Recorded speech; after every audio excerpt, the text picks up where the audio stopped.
কাছে উত্তর এবার যদি পেছান তাহলে কিন্তু আমার কিন্তু কঠিন হবে। আচ্ছা, ফ্ল্যাশটা একটু ভালো করে ধরেন। হ্যাঁ, এই গ্রামের নাম কি আপনাদের? মাইজেল, ফরিদপুর পশ্চিম মাইজাল।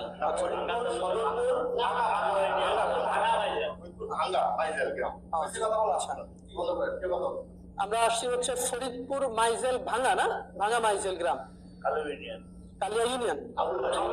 আচ্ছা আচ্ছা আচ্ছা। এখন এখানে আমরা এসে পেয়েছি একজন ইমাম সাহেব হচ্ছে এখানে নামাজ পড়াইতেছে এবং একই সাথে তিনি একজন খ্রিস্টান এবং এই এলাকার ভিতরে খ্রিস্টানদের দাওয়াতি কাজ করে।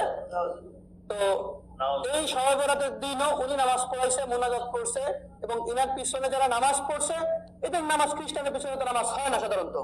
আচ্ছা, এরপরে হচ্ছে তো তারা শবে বরাতের নামাজটা পর্যন্ত আদায় করে নেই মানুষকে নিয়ে, এবং মুসলমানকে বিভ্রান্তি করার জন্য এই খ্রিস্টান ইহুদি চক্রগুলি কিভাবে মুসলমানকে দেখেন বিভ্রান্তি করতেছে এবং বলতেছে নবী করিম সাল্লাল্লাহু আলাইহি সাল্লামের নাম কোরআনের মধ্যে কতবার রয়েছে, এর চেয়ে বেশি রয়েছে ঈসা আলাইহিস সালামের। ঈসা আলাইহিস সালাম সত্য, এটা আমরা মানি, কিন্তু নবী করিম সাল্লাল্লাহু আলাইহি সাল্লাম যেমন সত্য, ঈসা আলাইহিস সালাম সত্য এবং ঈসা আলাইহিস সালাম একজন নবী। কিন্তু তার মানে এই না যে আমাদের নবীর থেকে ওই নবী বড় বা ওই নবী ছোট, এরকম না। তারা কি করতেছে, ঈসা আলাইহিস সালামকে সবচেয়ে বড় বানিয়ে নবী করিম সাল্লাল্লাহু আলাইহি সাল্লামকে ছোট করতেছে। ওই খ্রিস্টানরা ঈসা আলাইহিস সালামকে মুক্তির দূত হিসেবে উপস্থাপন করতেছে।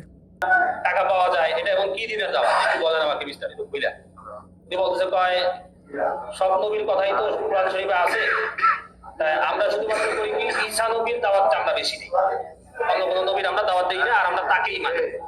আমি বুঝতে পারলাম যে এখানে আসলে উনি খ্রিস্টান মিশনারিদের একটা কাজ এবং আস্তে আস্তে আস্তে আস্তে আমার লাইনে আনি।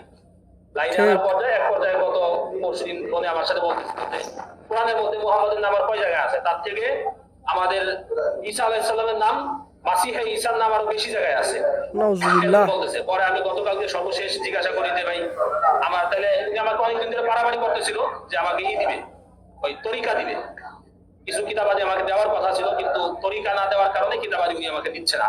বলতেছিল তরিকা যদি আপনি নেন তাহলে আপনি কিতাবগুলি আমার থেকে নিতে পারবেন, এছাড়া তরিকা না নিলে আপনি আমাদের কোনো কিতাব পাবেন না। আমি বললাম যে তাহলে কি করতে হবে, আপনাকে আগে তরিকা নিতে হবে। তরিকা কিভাবে নিব, এই তরিকা নেওয়ার জন্যই আজকে আমার এখানে আসা। যাওয়ার কথা ছিল প্রথমে ফরিদপুর, কিন্তু আমি ফরিদপুর যখন যাচ্ছিলাম না তখন এখানে আসলাম। এখানে এসে আজকে আমাদের কার্যক্রম যেটা ছিল সেটা হচ্ছিল গিয়ে যে উনি আর আমি দুইজন মিলে নদীতে নামবো গোসল করতে। তারপর এই ঘটনা জানা যায় যে যদি সে তরিকা নেই তারপরই তাকে কিছু কিতাব দিবে, আর সেই কিতাব কী রবে, সেই কিতাবে এসবই রবে, খ্রিস্টান ধর্ম প্রচারের দায়িত্ব তাকে দেওয়া হবে। এভাবেই এই বুয়া হুজুর মুসলমানদের ইমান এবং আকিদা চুরি করার জন্য উঠে পড়ে লেগেছে। মাদ্রাসার খেদমতে আছে, আমার সাথে ওনার সাথে ভিডিওতে কথা হয়েছে, ওইখানে উনি আমাকে পরিচয় করা দিচ্ছে একজন আলেম যে সে নাকি মিশর আল আজহার বিশ্ববিদ্যালয় থেকে নাকি পড়ালেখা করে আসছে। উনি আমাকে যখন পরিচয় করাই দেয় তখন উনি এখান থেকে বলতেছে কাইফা হাল, আমিও এই দিক থেকে বললাম যে কাইফা হাল ইয়া আখি আলহামদুলিল্লাহ বিখাইর, এরকম বললাম। এরপরে দেখুন উনি আমার বাংলা বলতেছে, বুঝলাম যে উনি মিশর থেকে পড়ালেখা করে যদিও আসে নাকি সত্য না মিথ্যা আল্লাহ জানে, তবে উনি আর কি আরবি কিছু পারে। এইভাবে করে আর কি কথাগুলো বিষয়গুলো আগাচ্ছিল। পরে আমি আমাদের ভাইদের সাথে, আমাদের মুনাওয়ার ভাই, তারপর ওই পাশে যে একটা মুনাওয়ার মাদ্রাসা আছে, মাদ্রাসা শিক্ষক সবার সাথে আমি পরামর্শ করি বিষয়টা নিয়ে, ভাই কিভাবে কি করা যায়, কোনটা আমাকে বাকি দিক নির্দেশনা দেয় যে আপনি এইভাবে করে আগান, তাহলে আশা করা যায় আমরা আমাদের বড় একটা গ্রুপকে ইমানের হেফাজত করতে পারবো। এই হচ্ছিল আমাদের আজকে বিষয়াদি। বাদ বাকি কথা তাই আশা করি স্বীকার করবে, স্বীকার করতে হবে এই জন্যই কারণ ওনার সকল প্রকারের ডকুমেন্টস আমাদের কাছে অলরেডি আছে, আমার কাছে আছে। এই যে কিতাবগুলি দেখতেছেন, এই কিতাবগুলো উনি আমাকে আগে অনেকবার বলছে যে কিতাবগুলো ওনার কাছে আছে, কিন্তু দিবে না কেন, তরিকা না নিলে নাকি কিতাব দিতে পারবে না। এই জন্য গতকাল আমি আসছিলাম ওনার মসজিদে, আইসে আমি মসজিদ থেকে ওনার কিতাবগুলো উনি আমাকে দেখায় নাই, কিন্তু আমি সিস্টেম করে আমি দেখছি কিতাবগুলো, আমি দেখে গেছি। এই কিতাব আর তরিকা এই দুটো দেওয়ার জন্য আজকে মূলত এখানে আসা। তো আমি আপনাদের কাছে আবেদন করবো যে টাকা, হ্যাঁ কিছু টাকাও দেওয়ার কথা ছিল। আমার সাথে ওনাদের একজন আছে, আলেম আছে, যে কুমিল্লা আছে, মুফতি আকিদুল ইসলাম, কুমিল্লা দাউদকান্দিতে আছে, একটা মসজিদের ইমামতি করে, সাথে একটা দাখিল মাদ্রাসা উনি শিক্ষকতা করে। তো ওনার সাথে আমার সাথে গতকালকে কথা হয়েছে প্রায় 20 মিনিট। এই হোয়াটসঅ্যাপে, এটাও আমার কাছে কল রেকর্ড আছে। ওনার বাড়ি কোথায় কিছু বলছে মুখটা? উনি আমাকে আগে বলছিল গোপালগঞ্জ, কিন্তু উনি তো মাত্র স্বীকার করলো যে আকিদুলের বাড়ি নাকি বাগেরহাট, এরকম বলছে। আমাকে বলছিল গোপালগঞ্জ, কিন্তু মাইরি দেওয়ার ভয়ে হয়তো উনি ই করছে, কথা এখন হয়তো সত্যটা বলতেছে, তাহলে আগে সত্যটা বলছে, এটা বলছে আকিদুল নাকি এই মাসে 10 জন মুসলমানকে খ্রিস্টান করে ওইখানে নিয়ে আসছে। কি বলছে এটা আমাকে, যে আকিদুল একজন ইমাম সাহেব, সে 10 জন খ্রিস্টানকে আর কি মুসলমান যারা খ্রিস্টান হয়েছে গত এই 1 তারিখের সেমিনারে উনি নিয়ে আসছে। সেমিনারে আমার যাওয়ার কথা ছিল, কিভাবে যাইতে হবে, কিভাবে মসজিদ থেকে ইমাম, হ্যাঁ সেও একজন দাউদকান্দি একজন ইমাম, তারা ইমাম কিনা এই ব্যাপারে আমি এটা জিজ্ঞাসা করিনি। এই ঘটনার তদন্তে জানা যায় যে তারা অর্থের প্রলোভন দেখিয়ে এবং বিভিন্ন কায়দা কৌশলে মুসলমানদের ইমান চুরি করে নিচ্ছে এবং খ্রিস্টানে রূপান্তরিত করছে।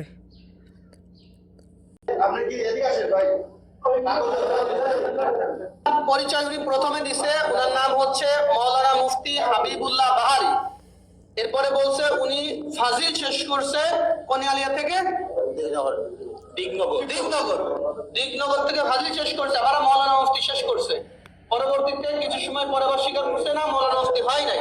তার মানে এই মাওলানা মুফতির টাইটেল পরিচয় ব্যবহার করে সাধারণ মুসলমানদেরকে ধোঁকা দিচ্ছে যে আমি একজন মাওলানা মুফতি, সব যদি খ্রিস্টান হয় তোমাদের খ্রিস্টান হতে সমস্যা কি, বা ইসাই তরিকা গ্রহণ করতে সমস্যা কি? আচ্ছা, এখন আপনার গ্রামের বাড়ি হলো কোথায়? মানিহার গ্রাম, মানিহার গ্রাম, থানা গোপালগঞ্জ, জেলা গোপালগঞ্জ। জেলা গোপালগঞ্জ, থানা গোপালগঞ্জ, মানিহার গ্রাম। আচ্ছা, আপনার ছেলে সন্তান কয়জন? আমার 3 বাচ্চা, 2 মেয়ে 1 ছেলে। আচ্ছা, আপনি এ পর্যন্ত দাওয়াত দিয়ে আকিদুল্লাহ খ্রিস্টান বানাইছেন? জি। আচ্ছা, শুধু আকিদুল্লাহ। শুধু আকিদুল্লাহ, আর তারপর আর কাউকে দাওয়াত দিয়েছেন না, আর তার এনারে দিছিল। আর এটাকে দাওয়াত দিয়েছিলেন? কিন্তু আপনি আমাকে বলছেন যে আপনার সে অধীনে অলরেডি 5 জন খ্রিস্টান আছে। ওনার অধীনে আরো 5 জন খ্রিস্টান আছে, উনি বলছে এই রেকর্ড আছে আমাদের কাছে। আমি মিথ্যা কথা কিন্তু বলছি। উনি মিথ্যা কথা বলছে, স্বীকার যাচ্ছে। উনি বলছেন মিথ্যা কথা। তো ওনার এই কথাগুলো আমাদের বের করতে অনেক কষ্ট হয়েছে, জানি না আরো কি পরিমাণ মিথ্যা কথা বা কি পরিমাণ রহস্য ওনার ভিতরে রয়ে গিয়েছে। এরপরে ইনি হচ্ছে ইনার গুরু এবং ইনি হচ্ছে ফরিদপুর জেলার দায়িত্বশীল হচ্ছে এই ভদ্রলোক। ক্যামেরার দিকে তাকান। আচ্ছা, আপনার নাম হচ্ছে কি? আমার নাম সরোয়ার। মাওলানা মুফতি সরোয়ার। জোরে বলেন, মাওলানা মুফতি সরোয়ার। জি, মাওলানা আচ্ছা, মুফতি সরোয়ার। মাওলানা মুফতি সরোয়ার। আপনার গ্রাম? আমার গ্রাম বাঁশবেড়িয়া, জন্দনিয়া, টঙ্গিপাড়া থানা, গোপালগঞ্জ। দুইজনই গোপালগঞ্জের মানুষ? জি। আচ্ছা আচ্ছা, এখন আপনারা দুজনেই হচ্ছে এখন রাইট নাও খ্রিস্টান, তাই তো? আচ্ছা, আপনি হচ্ছেন একজন বক্তা একই সাথে।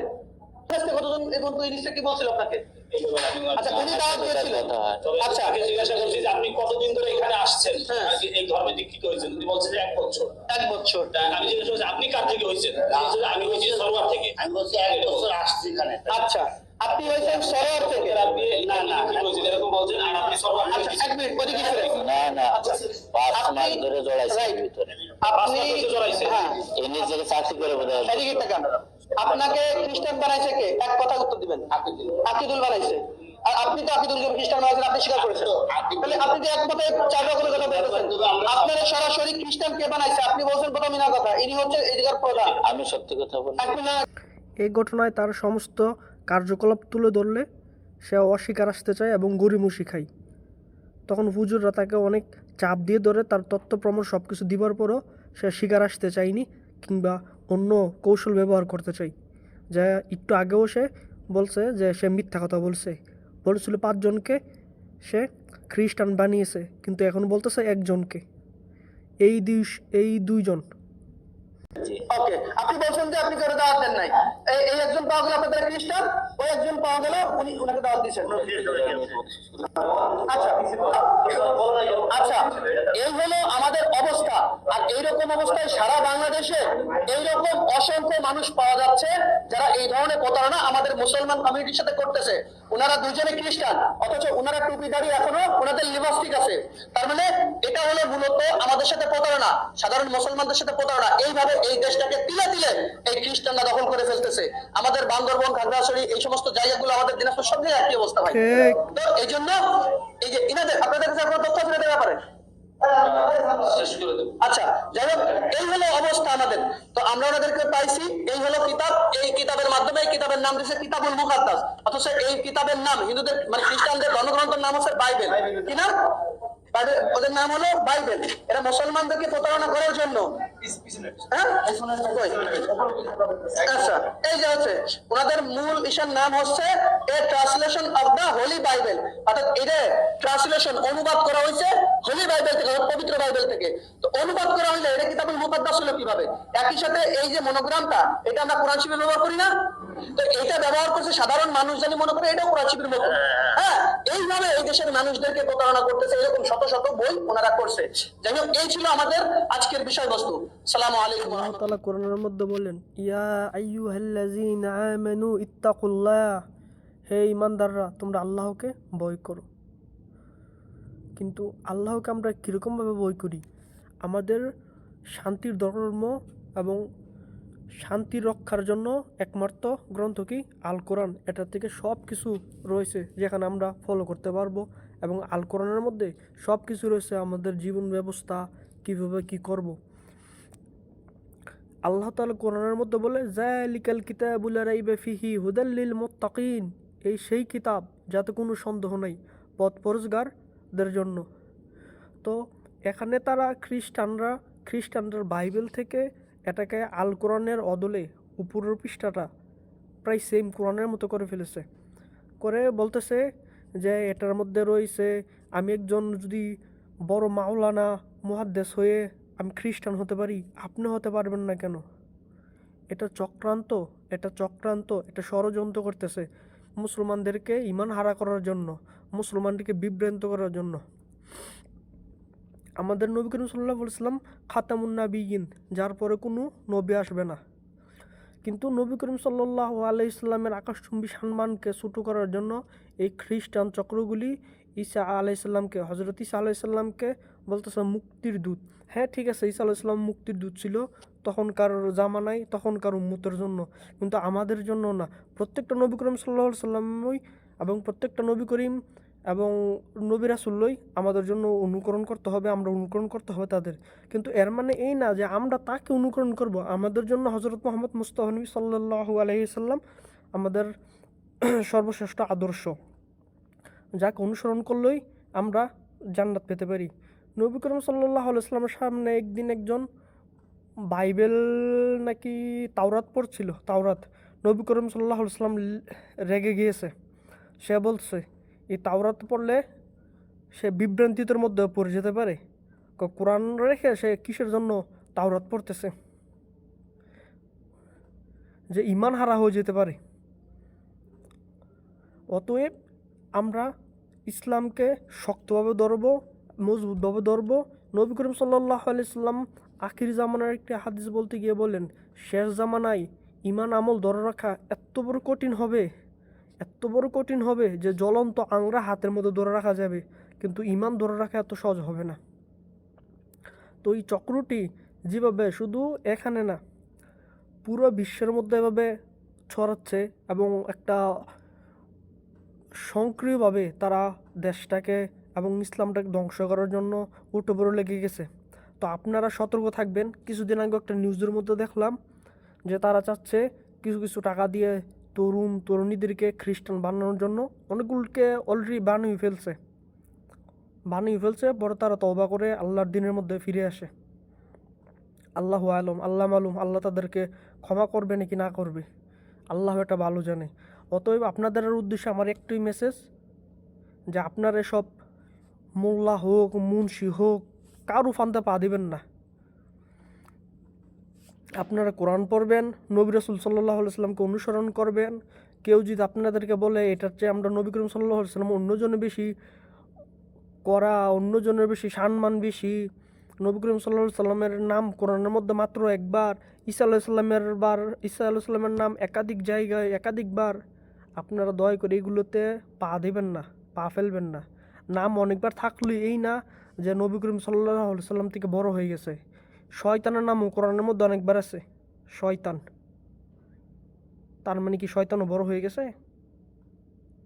আল্লাহ তাআলা আমাদেরকে বুঝার তৌফিক দান করুক। আমিন ও সুম্মা আমিন। আসসালামু আলাইকুম রহমতুল্লাহি ওয়া বারাকাতুহু।